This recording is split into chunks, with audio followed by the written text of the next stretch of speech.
Blackstone Publishing presents Prince Edward's Warrant by Mel Starr. This book is read by Tim Bruce. For John Kwilinski, welcome to the family. Chapter 1. Our party reached Aldersgate after the curfew bell had rung. We could not enter the city, but rather sought refuge for the night at the Priory of St. Bartholomew. I travelled with Sir Giles Cheney, his two grooms, Milo and Thomas, his squire, Randall Patchett, and Arthur, a groom to my employer, Lord Gilbert Talbot. That we were too late to pass the Aldersgate, Sir Giles laid against me. I accept the blame.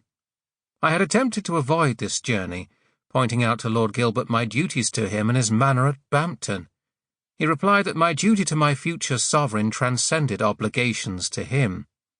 Bampton's reeve, John Prudhomme, could assume my duties while I was away in London.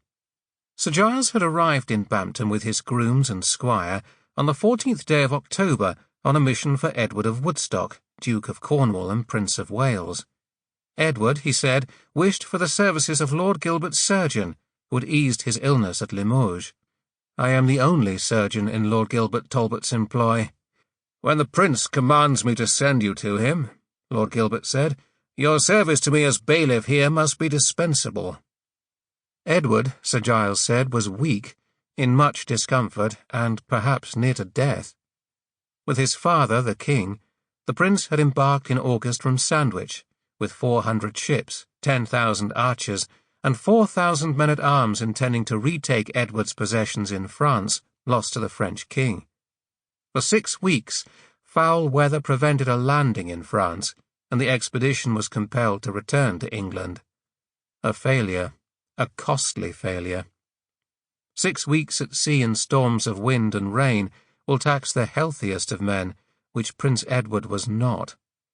The experience worsened his illness, Sir Giles said, and he required my service as once before at Limoges.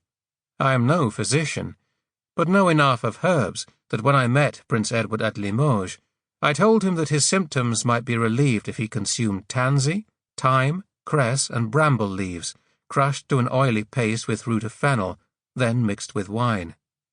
The prince suffered from numerous maladies, a bloody flux, fevers, then chills and passing winds so foul that folk despaired to be in the same room with him. These ailments had begun whilst Edward was in Spain, winning honour at the Battle of Narrator. At Limoges he was so weak he could not sit a horse. The herbs I suggested seemed to— Sample complete. Ready to continue?